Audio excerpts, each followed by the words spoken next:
Last year, Benn and Eubank Jr. was scheduled to fight, but the fight was cancelled last minute due to a failed drug test from Benn. However, I'm going to be exploring if there is more to this story. So Benn, his drug test results came back positive for clomiphene, which is a substance which brings your testicles back to life after having taken steroids.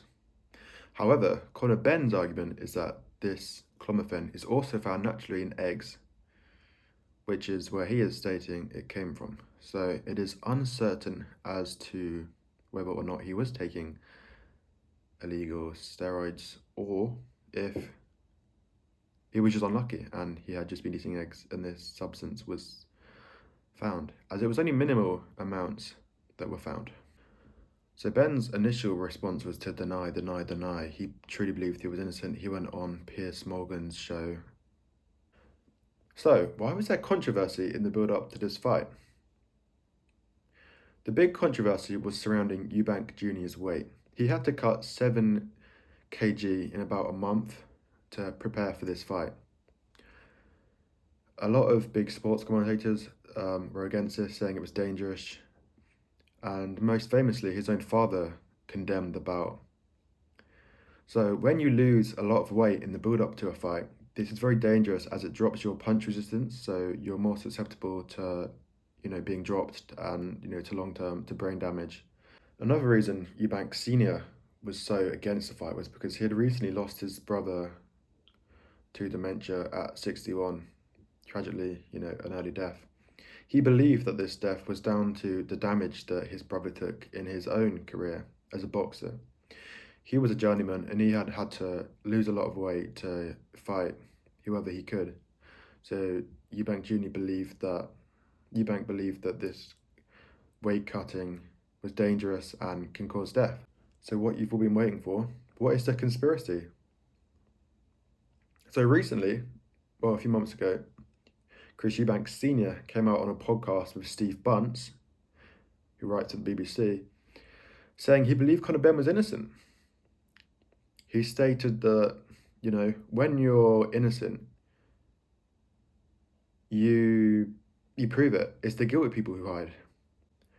So in going on to, Piers Morgan's show to try and prove his innocence, this shows that he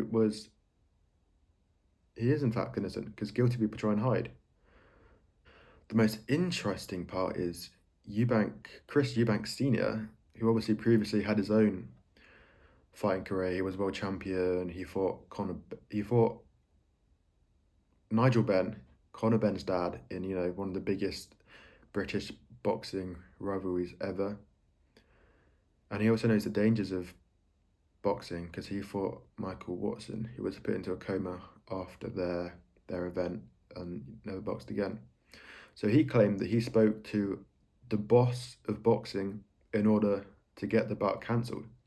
This is humongous news and very interesting because obviously everyone has been very against Benn, claiming it's rubbish that he believes he's innocent. But Chris Eubank Sr. has come out saying that he spoke to the boss of boxing to get the fight cancelled. This is huge, conspiracy stuff that is, unbelievable to hear. And he's just confessed this on a podcast. So, was Eubank Sr. right to have the concerns about his son? It would appear so, because Eubank Jr. made the drain weight and he went on to fight Liam Smith at this drain weight. And he lost it. He was knocked down twice for the first time in his career before the match had gone 12 rounds. So in summary, what can we learn? I think that the big thing to take away from it is, weight cutting is very dangerous. So if you are a boxer, try and avoid, huge weight cuts where possible. And yeah, just the level of conspiracy is very interesting. Perhaps Benn is innocent after all, despite being, wrecked by the media. I mean, in terms of Chris Eubank Jr., it was nice to see him redeem himself with Liam Smith. Obviously, he lost the first one, getting knocked down for the first time in his career, but then came back to beat Liam Smith, he had just had a back injury, so it's hard to know if he was at his best. But he changed his trainer, so maybe that was cause for it as well. And he will be fighting.